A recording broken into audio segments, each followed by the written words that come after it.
السلام علیکم دوستوں، آج میں آپ کو ایک حکایت سادی سناؤں گا۔ اس حکایت کا نام چادر دیکھ کر پاؤں پھیلاؤ ہے۔ ایک پارسا لڑکے کو اپنے چچا کے مرنے پر بہت سا مال و دولت ملا۔ مال مفت، دل بے رحم۔ اس نے دونوں ہاتھوں سے مال و دولت عیاشی و بدکاری میں اڑانا شروع کر دی۔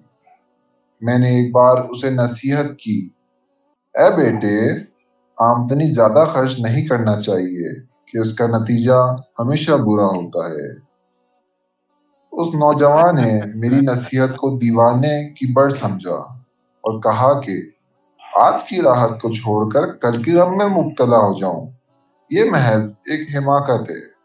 میں نے سمجھ لیا کہ بے وقوف آدمی پر کلام نرم و نازک بے اثر ہے، چنانچہ اس سے کنارہ کشی کر لی۔ کچھ عرصے بعد وہی ہوا جس کا مجھے اندیشہ تھا۔ نوجوان نے اپنی تمام جائیداد عیاشی اور فضول خرچی میں برباد کر ڈالی، ٹکڑے ٹکڑے کا محتاج ہو گیا۔ میں نے اسے پیون لگے کپڑے میں بھیک مانگتے تک دیکھا۔ مجھے بہت غصہ آیا۔ میں نے سوچا اس سے کہوں کہ کیوں میں تجھے اس دن سے ڈراتا نہ تھا۔ یہ سوچ کر خاموش ہو گیا کہ اس حالت میں میری بات اس کے زخموں پر نمک نہ چھڑکے اور اسے دکھ میں اضافہ ہو جائے گا۔